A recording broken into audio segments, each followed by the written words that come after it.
حضرت والا کے اس چینل کو سبسکرائب کریں اور بیل آئیکن پر کلک کر کے آل کا آپشن سلیکٹ کریں تاکہ حضرت کی تمام ویڈیوز آپ تک پہنچ سکیں۔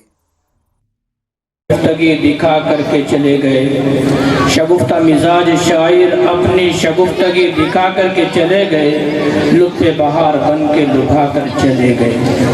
میرے محترم بزرگ اور دوستو، ہم سب کافی دیر سے انتظار میں ہیں ان مہمانان خصوصی کی کہ جن کے لیے ہم ابھی تک یہاں بیٹھے ہوئے ہیں اور جن کا ہم انتظار کر رہے ہیں سننے کا۔ میرے محترم بزرگ اور دوستو، حضرت والا دامت برکاتہم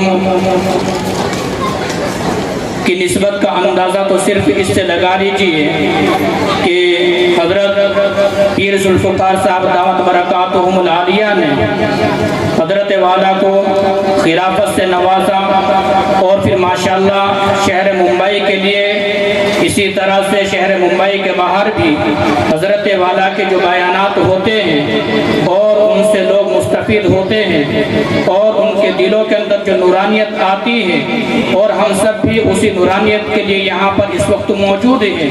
تو میرے بھائیوں، حضرت والا دامت برکاتہم ہمارے درمیان میں ہیں، ان قریب انشاءاللہ ہمارے سامنے کرسی کے اوپر تشریف لائیں گے۔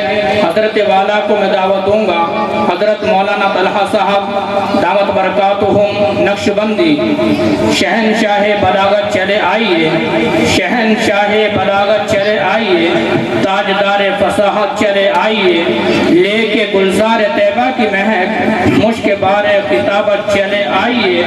آ جاؤ کہ زینت محفل تم ہو، آ جاؤ کہ زینت محفل تم ہو، آؤ آؤ کہ فرحت محفل ہو تم، پیاسوں کے لیے دریائے خوش دل تم ہو، ڈوبتی کشتی کے لیے ساحل تم ہو۔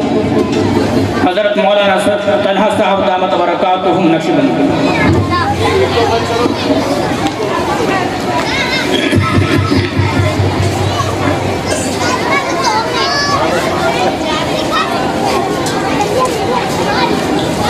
الحمدللہ رب العالمین،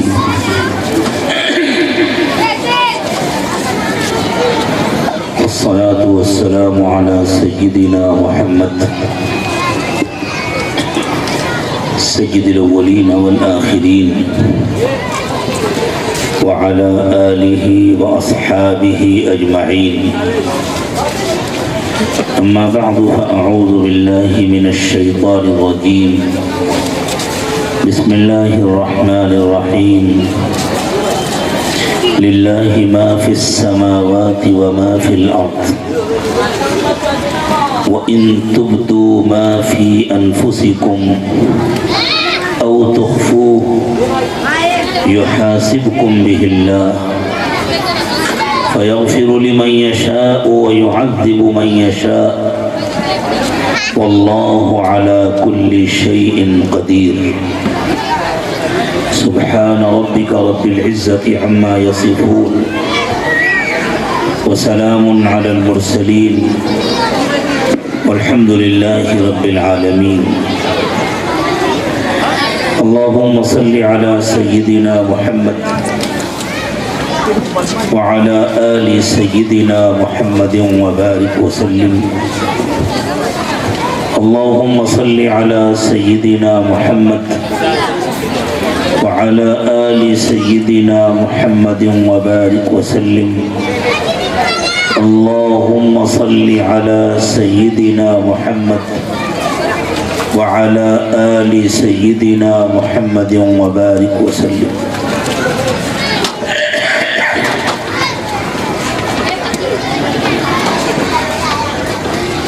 میرے دوستوں اور بزرگوں، ہم اس دنیا میں بہت تھوڑا سا وقت لے کر آئے ہیں۔ ہماری زندگی کا ایک بڑا دور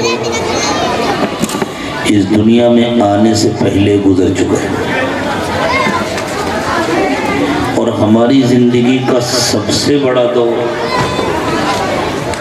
اس دنیا سے جانے کے بعد شروع ہوگا۔ یہ درمیان کا مختصر سا وقفہ ہے جو ہم کو اس زمین پر اپنی اس جسمانی زندگی کے ساتھ گزارنا ہے۔ یہ وقفہ اللہ تعالیٰ نے ہمیں عطا فرمایا ہے اپنی اگلی آنے والی زندگی کی تیاری کے لیے۔ زمین پر آنے سے پہلے اس دنیا میں جسم کے ساتھ زندگی پانے سے پہلے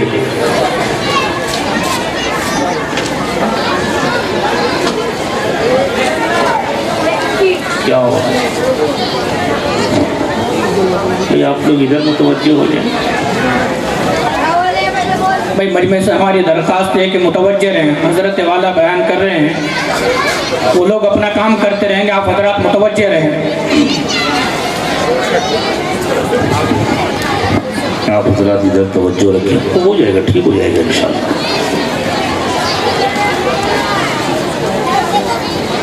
میرے دوستوں اور بزرگوں،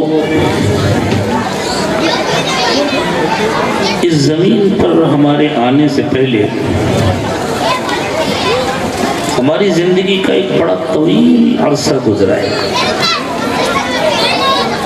لیکن اس زندگی میں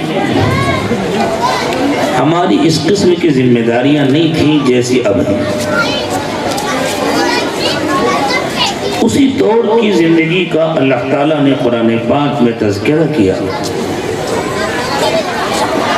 اور ارشاد فرمایا وَإِذْ أَخَذَ رَبُّكَ مِنْ بَنِي آدَمَ مِنْ ظُهُورِهِمْ ذُرِّيَّتَهُمْ وَأَشْهَدَهُمْ عَلَىٰ أَنفُسِهِمْ أَلَسْتُ بِرَبِّكُمْ قَالُوا بَلَىٰ شَهِدْنَا۔ اس وقت کو یاد کرو جب تمہارے رب نے آدم کے تمام بیٹوں کو ان کی پشتوں سے نکال کر ایک جگہ جمع کر کے ان سے ایک اہم سوال جواب کیا۔ آدم کے تمام بیٹوں کو جو اب تک پیدا ہو چکے وہ بھی، جو اس دنیا سے جا چکے وہ بھی، جو اس وقت اس دنیا میں موجود ہیں وہ بھی، اور جو آئندہ پیدا ہوں گے وہ بھی۔ اور یہ بات اللہ تعالیٰ نے انسانوں کو کب بتلائی؟ آج سے تقریباً 1450 سال پہلے۔ میرے بارے میں، آپ کے بارے میں، اس وقت دنیا میں موجود ہر مرد اور ہر عورت کے بارے میں، ہر بچے اور ہر بوڑھے کے بارے میں اللہ تعالیٰ نے یہ بات بتلائی تھی اس وقت جب کوئی ہمارا نام و نشان نہیں جانتا تھا۔ ہمارا کیا، ہمارے باپ کا، ہمارے دادا کا، ہمارے پردادا کا، اور اوپر تک چلے جائیے 10-20 سلسلوں تک، تقریباً 35-40 سلسلوں تک کسی کو کوئی نہیں جانتا۔ اس وقت دنیا میں جو انسانی نسل ہے، رسول اکرم صلی اللہ علیہ وسلم کے بعثت کے بعد تقریباً 38ویں یا 39ویں یا 40ویں یا 41ویں نسل، لگ بھگ 1500 سال کا زمانہ گزر چکا۔ اس سے پہلے والوں کے لیے بھی اللہ نے فرمایا، اس پورے عرصے میں جو آ کر دنیا سے جا چکے ان کے بارے میں بھی فرمایا، آج جو موجود ہیں ان کے بارے میں بھی فرمایا، آئندہ جو آئیں گے ان کے بارے میں بھی فرمایا۔ ہم نے ان سب کو جمع کیا تھا۔ وہاں ہم بھی تھے، ہمارے باپ بھی تھے، ہمارے دادا بھی تھے، ہمارے بچے بھی تھے، اور ہماری نسل میں قیامت تک جتنے مرد جتنی عورتیں پیدا ہوتے رہیں گے وہ سب تھے۔ اور اور اللہ نے فرمایا میں نے ان سب سے ایک سوال کیا تھا الست بربکم، کیا میں تمہارا پروردگار نہیں؟ قالوا بلی، سب نے جواب میں کہا اللہ یقیناً آپ ہی ہمارے پروردگار، آپ ہی ہمارے پالنہار ہیں، آپ ہی زندگی دینے والے، آپ ہی موت دینے والے، آپ ہی پیدا کرنے والے، آپ ہی واپس بلانے والے، آپ ہی کھلانے والے، آپ ہی پلانے والے، آپ ہی دینے والے، آپ ہی لینے والے۔ تؤتی الملک من تشاء وتنزع الملک ممن تشاء، آپ جسے چاہیں اقتدار دے دیں، جس سے چاہیں واپس دیں۔ وتعز من تشاء، آپ جسے چاہیں عزت دے دیں۔ وتذل من تشاء، اور آپ جس کو چاہیں ذلیل کر دیں۔ آپ ہی رب ہیں۔ قالوا بلی شہدنا علی انفسنا، اللہ ہم اس کے گواہ ہیں اور ہمیشہ گواہ رہیں گے۔ یہ کون سی زندگی تھی؟ کب ہوا تھا یہ سوال ہم سے اور آپ سے؟ اس دنیا میں آنے سے پہلے ہوا تھا نا، جسم کے ساتھ اس زمین پر پیدا ہونے سے پہلے ہوا تھا۔ تو سوال و جواب مردوں سے تو نہیں ہوتا، جن کا کوئی وجود نہ ہو ان سے تو سوال جواب نہیں ہوتا۔ یہ آیت اس بات کو صاف صاف بتلا رہی ہے کہ ہمارے وجود کی ابتدا اس دن نہیں ہوئی جو دن ہمارے برتھ سرٹیفکیٹ میں لکھا ہوا ہے، جس دن کا لوگ برتھ ڈے مناتے ہیں، جس دن کا جشن مناتے ہیں، وہ ہمارے وجود کی ابتدا کا دن نہیں ہے۔ ہم بہت پہلے سے تھے، ہم سب کو اللہ تعالیٰ نے بہت پہلے پیدا کیا تھا، لیکن اس وقت صرف روح تھی، جسم نہیں تھا۔ پھر اللہ تعالیٰ نے جسم اور روح کو جمع کیا۔ یہ جسم اور روح دونوں جمع بھی اس دن نہیں ہوئے جس دن ہم شور مچاتے ہوئے روتے ہوئے سب کے درمیان موجود ہو گئے اور آ گئے۔ اس سے پہلے تھوڑا سا وقفہ اللہ تعالیٰ نے جسم اور روح کو جمع کر کے ماں کی پیٹ کے اندر گزروایا۔ پھر اللہ تعالیٰ نے ہم کو اس زمین میں پیدا کیا۔ موت انسان کے فنا ہو جانے کا نام نہیں ہے، موت ختم ہو جانے کا نام نہیں ہے۔ موت جسم اور روح کے الگ الگ ہو جانے کا نام ہے۔ یہ جسم اور یہ روح جن کو اللہ نے یکجا کر دیا ہے، جن کو اللہ نے آپس میں جوڑ دیا ہے، جب اللہ چاہتے ہیں تو دونوں کو الگ الگ کر دیتے ہیں۔ ہم کہتے ہیں فلاں کی موت ہوگی، اور عجیب بات ہے جسم کو اللہ نے بنایا ہے زمین سے، اس لیے روح سے الگ ہونے کے بعد یہ جسم زمین میں ہی واپس جاتا ہے۔ فطرت کے مطابق عزت اور احترام سے اس کو دفن کر دیا جائے، یا کوئی اس کو جلا دے، یا پانی میں ڈبا دے، یا جانوروں کو کھلا دے، کچھ بھی کر ڈالے، کتنی بھی کوششیں کریں، راکھ بنا کر پہاڑ کی چوٹیوں پر ڈال دے، دریاؤں میں ڈال دے، ہواؤں میں اڑا دے، فضاؤں میں جا کر بکھیر دے، یہ جسم مٹی سے بنا ہے، اس کے ہر جز کو بالآخر مٹی میں ہی جا کر مل جانا ہے۔ خود اللہ تعالیٰ نے ارشاد فرمایا منہا خلقناکم، اسی زمین سے ہم نے تم کو پیدا کیا ہے، وفیہا نعیدکم، اسی زمین میں ہم تم کو واپس کریں گے، ومنہا نخرجکم تارۃ اخری، اور پھر اسی زمین سے ہم تم کو دوبارہ باہر نکالیں گے۔ تو جسم کو اللہ نے مٹی سے بنایا۔ بھائی ان بچوں کو ذرا چھٹی دے دیں۔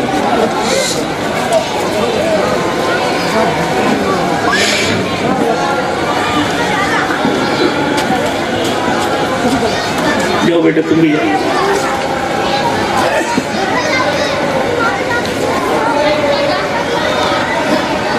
تو زمین سے اللہ نے جسم کو بنایا، وہ زمین میں واپس جاتا ہے، لیکن روح کو اللہ نے مٹی سے نہیں بنایا۔ روح دوسری دنیا کی مخلوق ہے، روح عالم امر کی مخلوق ہے، اس کو تو اللہ تعالیٰ آسمان سے بھیجتے ہیں، تو روح مٹی میں شامل نہیں ہوتی، روح جہاں سے آئی وہاں واپس جاتی ہے، جسم جہاں سے آیا وہاں واپس جاتا ہے، روح جہاں سے آئی وہاں واپس جاتی ہے۔ اب وہاں جانے کے بعد دو ٹھکانے ہوتے ہیں، اچھی روحوں کا الگ ٹھکانہ ہوتا ہے، بری روحوں کا الگ ٹھکانہ ہوتا ہے، لیکن وہ مٹی میں شامل نہیں ہوتی۔ پھر یہ روح کی ایک دوسری زندگی شروع ہوتی ہے جو برزخ کی زندگی ہے، ایک سلسلہ ہے زندگی کا، ایک چین ہے زندگی،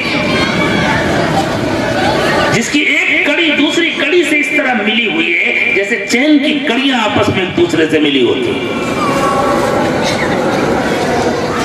برزخ کی زندگی ہے، تبھی تو ہم کسی کے لیے ایصال ثواب کرتے ہیں، زندگی ہے تبھی تو ہم اس کے لیے دعائیں خیر کرتے ہیں، زندگی ہے تبھی تو اللہ کے رسول صلی اللہ علیہ وسلم نے ہمیں اطلاع دی کہ کسی کو جنت کی بہاریں ملتی ہیں، کسی کو جہنم کی تکلیفیں ملتی ہیں، کسی کے لیے اس کی قبر جنت کی کیاری بنا دی جاتی ہے، کسی کے لیے اس کی قبر جہنم کا گڑھا بنا دی جاتی ہے۔ زندگی ہے تب تو ان چیزوں کا احساس ہوتا ہے۔ یہ بھی ایک زندگی ہے، اور یہ قیامت تک باقی رہنے والی زندگی، اور پھر جب قیامت آئے گی تو اللہ تعالیٰ پھر سے ہر روح کے ساتھ اس کے جسم کو جوڑیں گے، ہر جسم کو، اور جسم روح کے ساتھ جڑے گا تو اپنی انہی خصوصیات کے ساتھ جڑے گا جن خصوصیات کے ساتھ جسم دنیا میں موجود تھا۔ آج جن خصوصیات کے ساتھ جسم ہے انہی خصوصیات کے ساتھ جڑے گا، یہی ڈی این اے، حتیٰ کہ اللہ تعالیٰ نے فرمایا تمہیں اس میں تعجب ہوتا ہے کہ ہم تمہاری شکل صورت ایسی ہی بنا دیں جیسے تم ابھی ہو، ہم تمہارا ڈیل ڈول ایسے بنا دیں جیسے ابھی ہے؟ ہم تو اس سے آگے کی بات بتلاتے ہیں تم کو، بلا قادرین علی ان نسوی بنانا، ہم تو اس پر بھی قادر ہیں کہ جیسی انگلی ہے ایک ایک انسان کی، ہم اس کی دوبارہ ایسی ہی انگلیاں بنا لیں۔ آج آپ دنیا کے کسی بھی ملک میں جائیں گے، امیگریشن میں ہر جگہ چھوٹے چھوٹے کیمرے رکھے ہوتے ہیں جن پہ انگلیاں رکھائی جاتی ہیں، اور انگلیوں کے نشانات کے فوٹو لیے جاتے ہیں جن کو فنگر پرنٹس کہتے ہیں، اور آنکھوں کے فوٹو لیے جاتے ہیں۔ اوپر ایک کیمرہ لگا ہوتا ہے، امیگریشن آفیسر کہتا ہے اس کی طرف غور سے دیکھیے، اور پھر اکثر جگہوں پر نیچے فنگر پرنٹ کے لیے انتظام ہوتا ہے، اس پر انگلی رکھیے، وہ انگلی رکھتے وہ دیکھتا ہے کمپیوٹر کی اسکرین پر کہ انگلی کا برابر فوٹو آ گیا یا نہیں آ گیا۔ کیوں؟ اس لیے کہ شکلیں ایک جیسی ہو سکتی ہیں، آواز ایک جیسی ہو سکتی ہے، لیکن سائنسدانوں نے اس حقیقت کو دریافت کر لیا ہے کہ دنیا میں دو انسانوں کے انگلیوں کے نشانات ایک جیسے نہیں ہو سکتے۔ اتنی چھوٹی سی انگلی، اور اس میں کتنے نشانات ہیں، کتنے انسان گزر چکے، کتنے کروڑ انسان آج موجود ہیں، اور اللہ جانے کتنے انسان قیامت تک آتے رہیں گے۔ اتنی چھوٹی سی انگلی میں یہ جو اللہ تعالیٰ نے نشانات بنائے ہیں، ہر انسان کی انگلی کے نشانات الگ ہیں،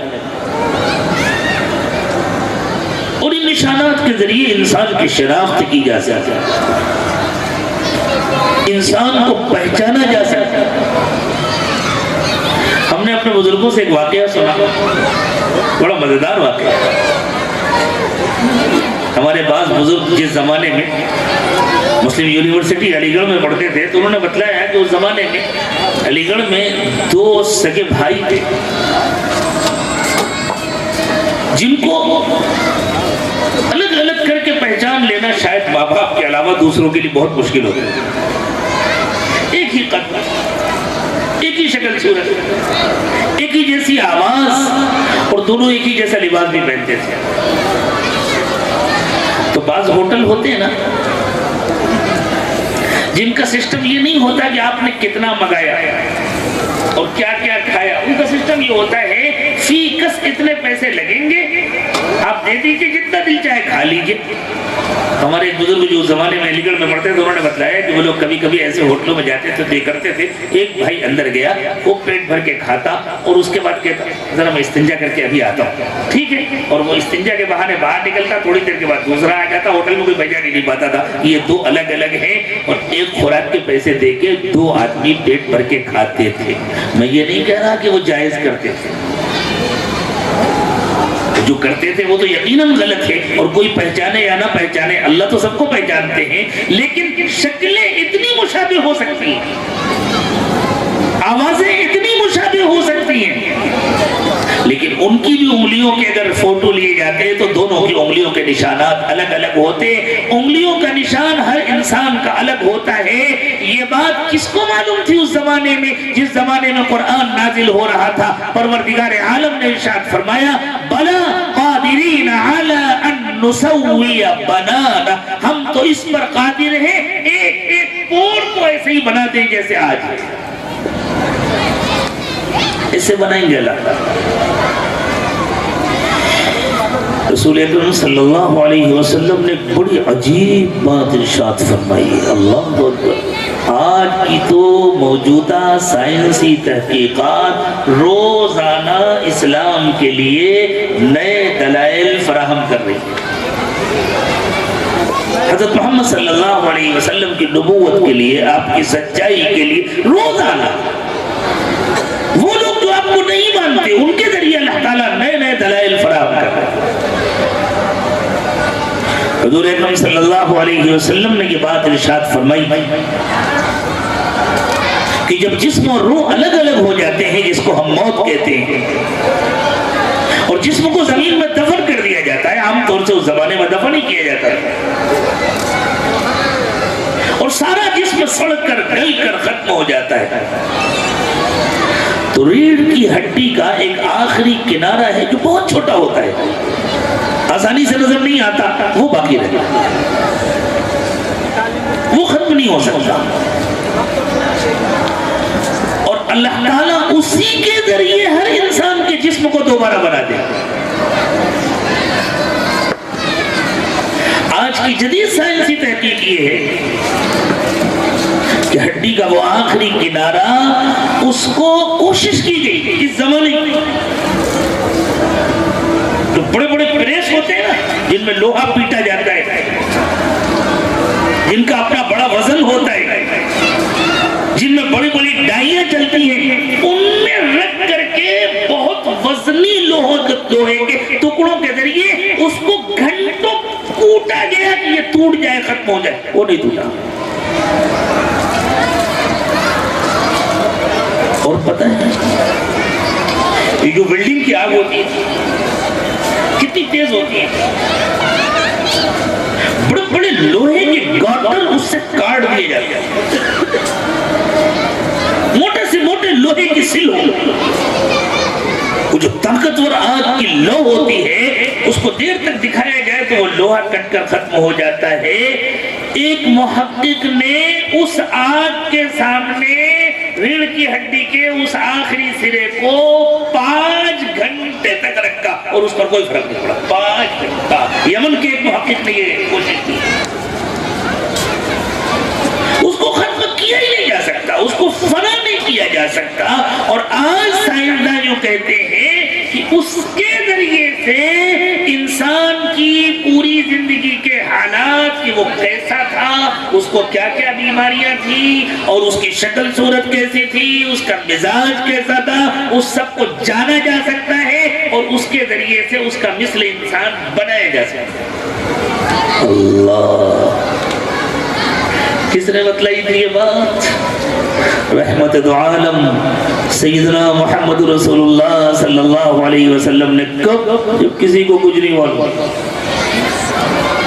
اس زمانے میں جب مکے کا ایک نافرمان ہاتھ میں بوسیدہ ہڈی لے کر آیا, بہت پرانی قبر سے ایک بہت پرانی بوسیدہ ہڈی کا ٹکڑا لے کر آیا, اور جب ہڈی بوسیدہ ہو جاتی ہے وہ تو ایسی بربری ہو جاتی ہے کہ اگر اس کو ہاتھ سے مسل دیا جائے تو الگ الگ ہو جائے, چورا چورا ہو جائے. وہ لے کر آیا اور حضور اکرم صلی اللہ علیہ وسلم کے سامنے لا کر اس نے سمجھا بس میں نے تو اتنا بڑا تیر مارا ہے کہ نعوذ باللہ اب تو محمد لاجواب ہو جائیں گے, خاموش ہو جائیں گے, کچھ نہ بول سکیں گے صلی اللہ علیہ وسلم. تو اس نے آ کر یہ کہا, یا محمد من یحیی العظام وہی رمیم, جو ہاتھ سے مسل کر, محمد جب یہ ہڈیاں اس طرح بوسیدہ ہو جائیں گی, بھورا بھورا ہو جائیں گی, اس وقت ان کو کون زندہ کرے گا؟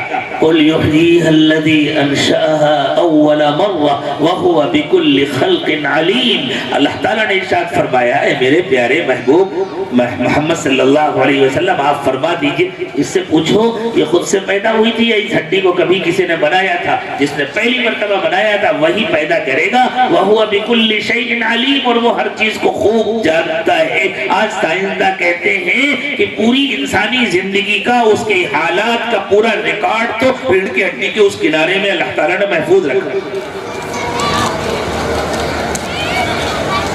اتنے دور ہیں زندگی کے, ان ادوار میں سب سے چھوٹا دور یہ ہے جو ہم کو یہاں زمین پر ملا ہے. ہمارا پچھلا دور کہیں لمبا گزرا.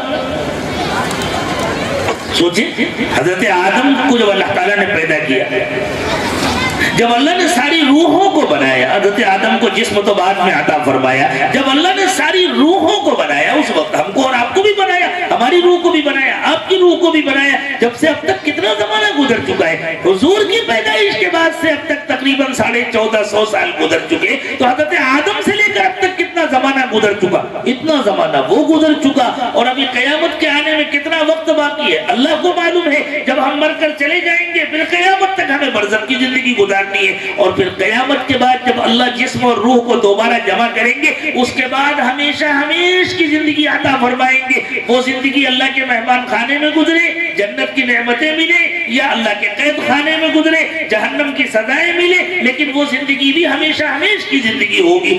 تو زندگی کے ان کئی دوروں میں, اتنے لمبے لمبے دوروں کے درمیان میں ایک چھوٹا سا وقفہ جو اللہ تعالیٰ نے ہم کو اور آپ کو اس زمین پر عطا فرمایا ہے, کہ یہ سوچنے کی بات نہیں ہے کہ یہ کیوں دیا ہے اللہ نے. یہ وقفہ اللہ تعالیٰ نے ہم کو اور آپ کو کیوں عطا فرمایا؟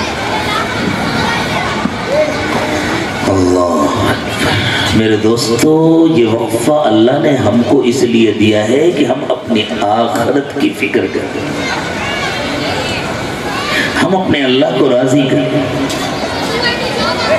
اور ہماری آخرت کی زندگی کی کامیابی اور ناکامی کا دار و مدار اسی وقفے پر ہے.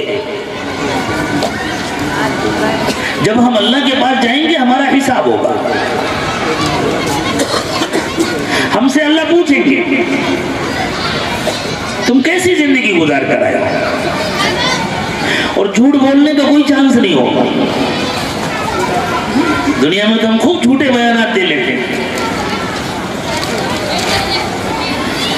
خوب دھوکے بازی کرتے ہیں, لیکن زبان جھوٹ بولتی ہے. باقی جسم جھوٹ نہیں بول پاتا.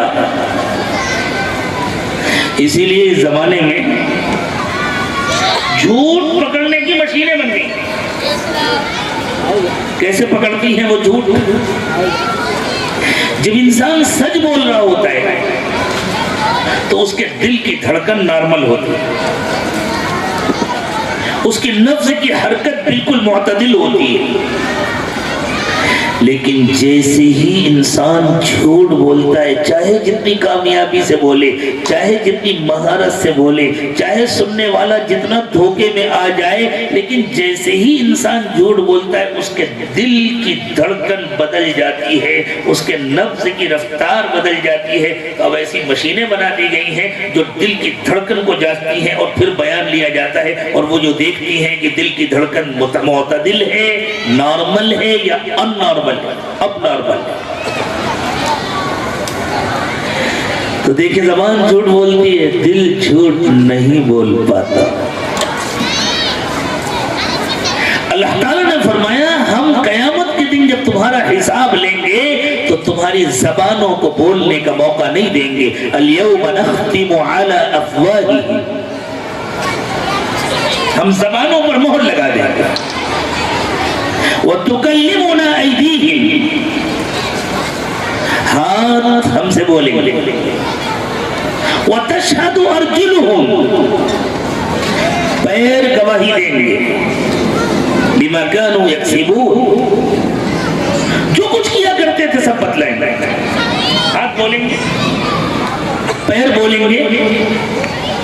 تو ہاتھوں سے کہاں سے آواز آئے گی؟ پیروں سے کہاں سے آواز آئے گی؟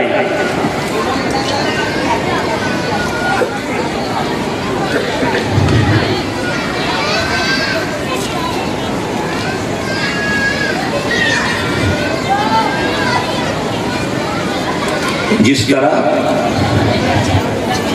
ہم اپنے موبائل میں آواز کو ریکارڈ کر لیتے ہیں، موبائل کے اندر وائس ریکارڈر سسٹم ہوتا ہے.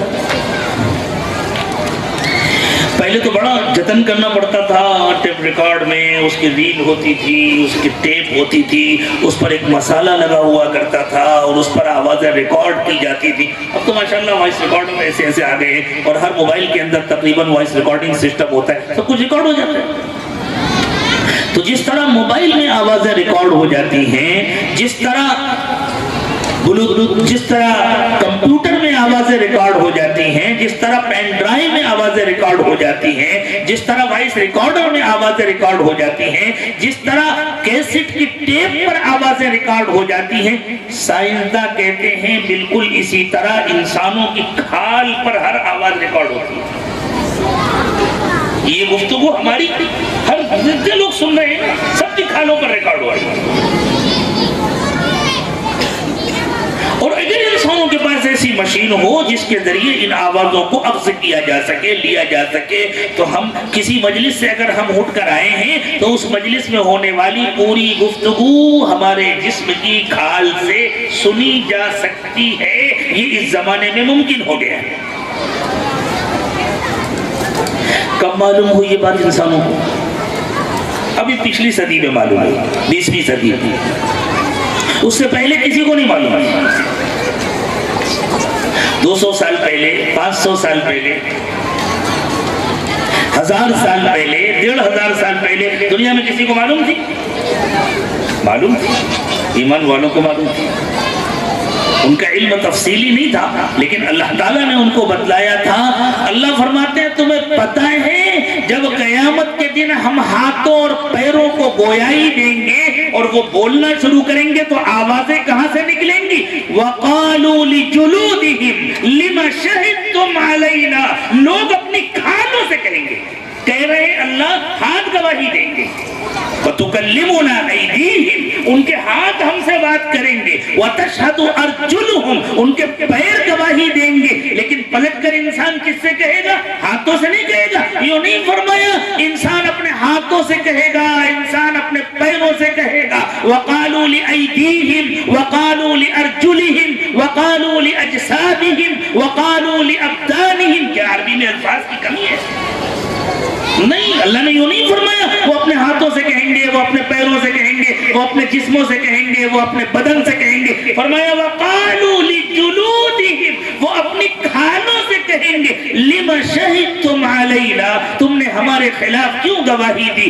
قَالُوا أَنطَقَنَا اللَّهُ الَّذِي أَنطَقَ كُلَّ شَيْءٍ، ہم کیا کریں جس اللہ نے ہر چیز کو گویائی دے دی، جس اللہ نے ہمارے کیمروں کو گویائی دے دی، جس اللہ نے ہمارے سیل فون کو گویائی دے دی، جس اللہ نے ہمارے وائس ریکارڈر کو گویائی دے دی، اب وہ کہیں گے اسی اللہ نے ہمیں بھی گویائی دے دی، ہم تو اللہ کے حکم کے پابند ہیں، بول پڑے ہم کچھ نہیں کر سکتے.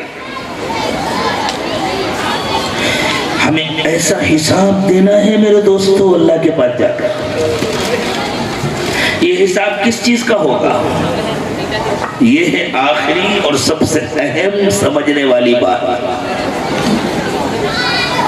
کس چیز کا حساب ہوگا؟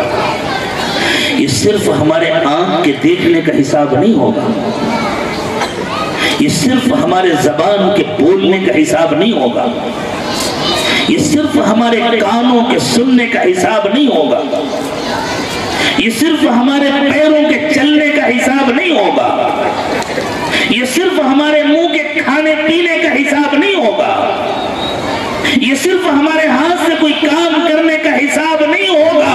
اللہ فرماتے ہیں تم نے اپنے دل کے اندر جو کچھ چھپا کر رکھا ہے، جو منصوبے بنائے ہیں، جو پلاننگ کی ہے، جو تیاریاں کی ہیں، جو سازشیں کی ہیں، جن خیالات کو پال پال کر رکھا ہے، ان کا بھی حساب.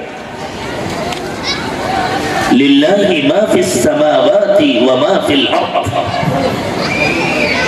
یہ ہے وہ آیت کریمہ جس کی تلاوت فرمائی تھی قاری صاحب نے آج کے اس اجلاس کے آغاز کے لیے. میرا دل چاہا، وقت کی کمی کی وجہ سے مجھے آپ سے الگ سے کوئی گفتگو نہیں کرنی تھی، میرا تو دل چاہا کہ بس میں ان آیات کا ترجمہ کر دوں، میرا کام ختم ہو جائے. تو ہمیں حساب کس چیز کا دینا ہے؟ فرمایا للہ ما فی السماوات وما فی الارض، آسمان و زمین میں جو کچھ ہے وہ کسی اور کا نہیں ہے، نہ تمہارا ہے نہ کسی اور کا ہے، وہ سب اللہ کا ہے. وَإِن تُبْدُوا مَا فِي أَنفُسِكُمْ أَوْ تُخْفُوهُ، اور تمہارے دلوں کے اندر جو کچھ ہے، جو کسی کو آنکھ سے نظر نہیں آتا، جو کسی کو کان سے سنائی نہیں دیتا، جس کو کوئی آسانی سے محسوس نہیں کر پاتا، تم اس کو ظاہر کرو او تخفو، یا تم اس کو چھپا کر کے رکھو. یحاسبکم بہ اللہ، اللہ تم سے اس کا حساب لے. آسان نہیں ہوگا قیامت کے دن اللہ کے سامنے سے حساب دے کر آگے بڑھ جانا. اللہ دلوں کی نیتیں سب کے سامنے آ جائیں گی. وَحُصِّلَ مَا فِي الصُّدُورِ، اللہ نے فرمایا آج جو تم نے چھپا کر رکھا ہوا ہے میں نے اپنے دل میں چھپایا ہوا ہے، آپ نے اپنے دل میں چھپایا ہوا ہے. بسا اوقات ہمارے دل میں کچھ ہوتا ہے، ہماری زبان پر کچھ ہوتا ہے، ہم اندر کچھ رکھتے ہیں، اظہار کچھ کرتے ہیں. اللہ نے فرمایا یہ دلوں کے اندر جو کچھ چھپا ہوا ہے یہ سب باہر لایا جائے گا، یہ باہر نکالا جائے گا، اور پوری زندگی کا دار و مدار اسی پر ہوگا.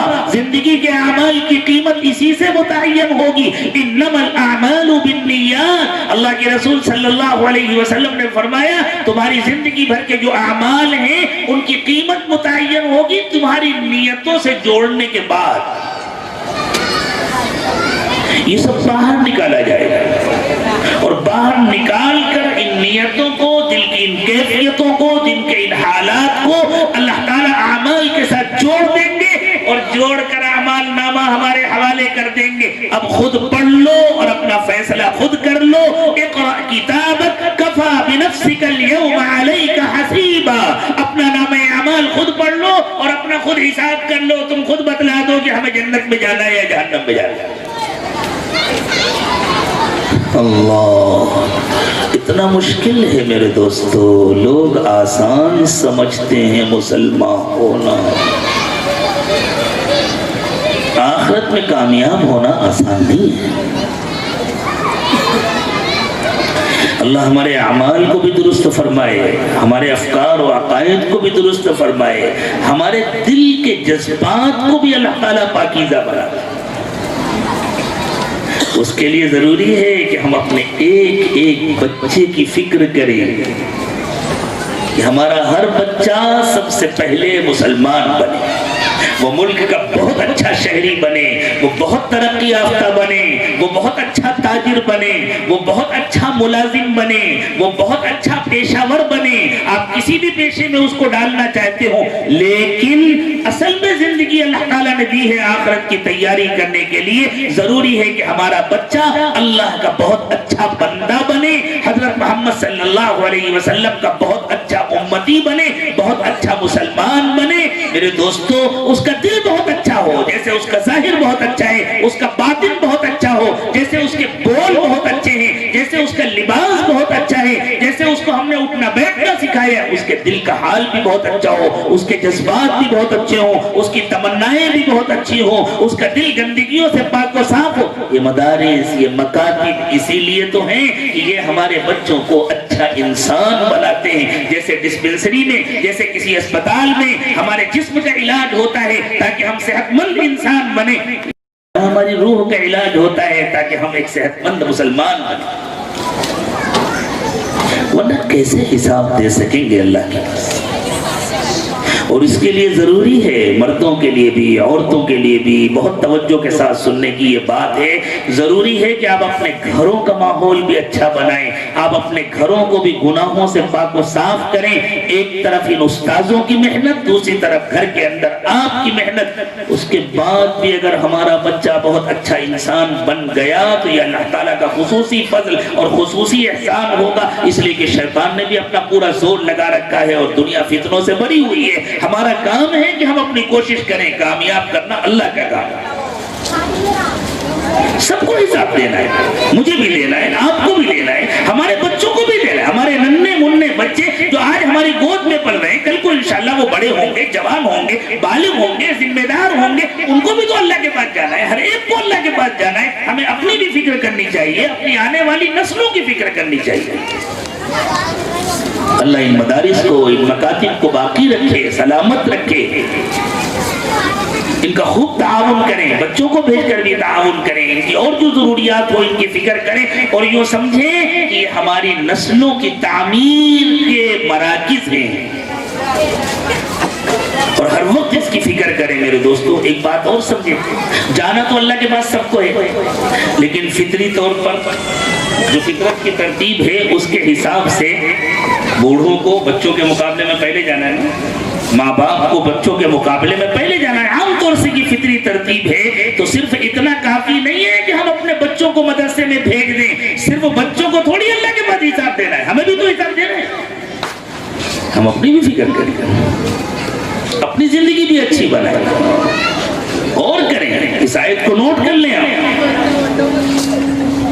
جائیں بار بار پڑھیں اس کو، قرآن پاک کی تفسیر میں اس پورے رکوع کو بار بار پڑھا کریں، غور سے پڑھا کریں، تب سمجھ میں آئے گا آخرت میں کیا ہوگا۔ وَإِن تُبْدُوا مَا فِي أَنفُسِكُمْ أَوْ تُخْفُوهُ يُحَاسِبْكُمْ بِهِ اللَّهُ، تم اپنے دل کی بات ظاہر کرو یا چھپاؤ، اللہ اس سب کا تم سے حساب لیں گے۔ لوگوں کو دین سے قریب کرنے کے لیے، ترغیب دینے کے لیے ذرا نرم میٹھی میٹھی باتیں کی جاتی ہیں تاکہ دور بھاگنے والے قریب آ جائیں، لیکن اس کی وجہ سے ہم اس کے عادی ہو گئے ہیں کہ ہم یوں سمجھ بیٹھے ہم چاہے جو کریں بس اللہ تو غفور الرحیم ہے، اللہ معاف کر دیں گے۔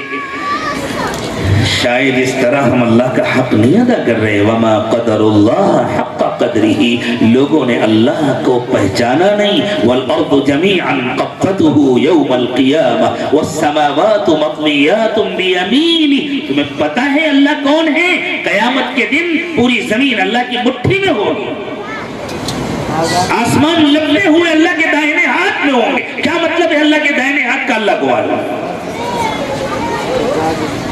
ہمیں بہت سخت حساب دینا ہے، ایسا حساب دینا ہے کہ اللہ کے رسول صلی اللہ علیہ وسلم، حضور اکرم صلی اللہ علیہ وسلم سے زیادہ کوئی اللہ کا محبوب ہو سکتا ہے؟ کوئی اللہ کا مقرب ہو سکتا ہے؟ پھر انبیاء کرام علیہ السلام سب کے سب معصوم ہیں، حضرت آدم سے لے کر حضرت محمد صلی اللہ علیہ وسلم تک۔ ہم اہل سنت والجماعت کا یہ عقیدہ ہے، یہی سچ ہے، یہی حقیقت ہے کہ تمام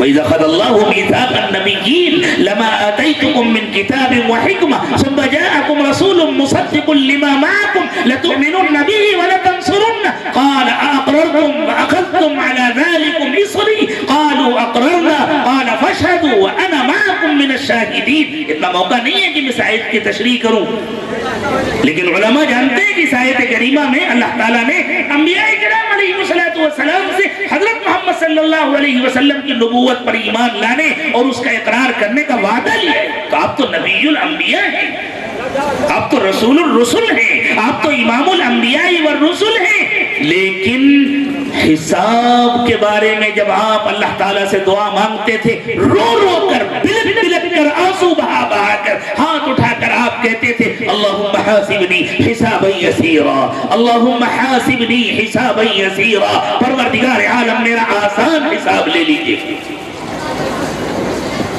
ایسی چیز ہے حساب، اللہ نے حساب کا ڈر دے دے۔ جب حساب کا ڈر آ جائے گا تو ہم اپنی زندگیوں میں سنجیدہ ہو جائیں گے اور پھر ہم کو ان مدارس کی قدر و قیمت معلوم ہوگی، اللہ کے راستے کی محنت کی قدر و قیمت معلوم ہوگی، اللہ کے پاس جا کر اپنی تربیت کرانے کی قدر و قیمت معلوم ہوگی۔ یہ تینوں شعبے ہیں دین کے۔ چل پھر کر لوگوں سے مل کر ملاقات کر کے ان کو اللہ سے جوڑنے کی کوشش کرنا، اپنی فکر لے کر کے اللہ والوں کے پاس جانا اور اپنے بچوں کو مدارس میں بھیجنا اور ان کو علوم دینیہ علوم اسلامیہ سے آراستہ کرنا، یہ سب کچھ اسی لیے تو ہے تاکہ ہمارا حساب آسان ہو جائے۔ اس لیے کہ اللہ صرف بول کا حساب نہیں لیں گے، اللہ صرف آنکھ کے عمل کا حساب نہیں لیں گے، اللہ صرف کان کے عمل کا حساب نہیں لیں گے، اللہ دل کے حال کا بھی حساب لیں گے۔ وَإِن تُبْدُوا مَا فِي أَنفُسِكُمْ أَوْ تُخْفُوهُ يُحَاسِبْكُمْ بِهِ اللَّهُ، پھر اللہ جو چاہیں گے معاف کریں گے، جو چاہیں گے اس پر سزا دیں گے۔ فَيَغْفِرُ لِمَن يَشَاءُ وَيُعَذِّبُ مَن يَشَاءُ وَاللَّهُ عَلَى كُلِّ شَيْءٍ قَدِيرٌ، اللہ جس کو چاہیں گے معاف فرما دیں گے، جس کو چاہیں گے سزا دیں گے۔ کس کو معاف کریں گے؟ پورا حساب تو کوئی دے سکتا ہی نہیں۔ ہم تو اپنی نمازوں کے سجدے کا حساب نہیں دے سکتے، ہم اپنی کمائی کا کیا حساب دیں گے، ہم اپنے معاملات کا کیا حساب دیں گے، ہم اپنی معاشرت کا کیا حساب دیں گے، ہم تو اپنی عبادتوں کا بھی حساب نہیں دے سکتے۔ جو اللہ سے ڈرتا ہے اور فکر کرتا ہے اس پر اللہ کو پیار آتا ہے، جو ڈرتا رہے گا اور کرتا رہے گا، فکر کرتا رہے گا، اللہ سے مانگتا رہے گا، اللہ کی رحمت سے امید ہے کہ اللہ اسے معاف کر دیں گے، اور جس کے اندر ٹھٹائی ہوگی اس کو اللہ نہیں معاف کریں گے۔ فَيَغْفِرُ لِمَن يَشَاءُ، اللہ جس کو چاہیں گے معاف کریں گے، وَيُعَذِّبُ مَن يَشَاءُ، اور جس کو چاہیں گے سزا دیں گے۔ وَاللَّهُ عَلَى كُلِّ شَيْءٍ قَدِيرٌ، اللہ جو چاہے وہ کر سکتے ہیں، کوئی اللہ کو روکنے والا نہیں، کوئی اللہ کے کسی فیصلے پر اللہ کو ٹوکنے والا نہیں۔ اللہ ان مدارس اور مکاتب کی، خانقاہوں کی، دعوت و تبلیغ کی، دین کے ہر کام کی ہمیں قدر کرنے کی توفیق عطا فرمائے، اور اللہ تعالیٰ نے یہ جو زندگی کا چھوٹا سا وقفہ ہمیں عطا فرمایا ہے، بڑی ہمیشہ رہنے والی زندگی کو بنانے کے لیے اللہ اس وقفے کا صحیح استعمال ہم سب کو نصیب فرمائے۔ وآخر دعوانا ان الحمد للہ رب العالمین۔ جزاکم اللہ احسن الجزاء، اللہ حضرت والا کی عمر میں برکت عطا فرمائے، صحت عطا فرمائے۔